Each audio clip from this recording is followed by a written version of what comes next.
Hello, I'm Father Frank Pavone, National Director of Priests for Life, with thoughts about preaching the pro-life message for the 30th Sunday of Year C. The Lord hears the cry of the poor. He defends the orphan and the widow. He hears the cries of those who are oppressed. The God of justice knows no favorites. These are themes that can be powerfully drawn this weekend for a homily that addresses the poorest of the poor, the lowliest of the lowly, the most orphaned of all the orphaned, the unborn child, abandoned by both mother and father and on the way to being aborted.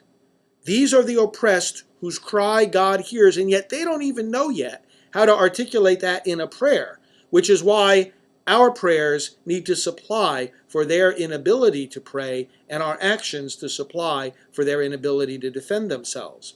The Lord hears the cry of the poor. He defends the orphan and widow. We can think of widow in terms of the woman who, as happens in at least half of all abortions, is doing so because she feels no support from the father of the child. She's like a widow.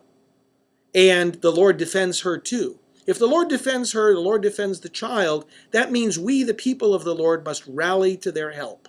The God of justice, furthermore, is a God who intervenes to save the helpless. This is the biblical concept of justice, the supreme act of justice in the Old Testament being the liberation from Egypt, and of course in the New Testament, the liberation from the kingdom of sin and death in the death and resurrection of Christ. The God of justice knows no favorites. All are equal in his sight. All must be equal in our sight.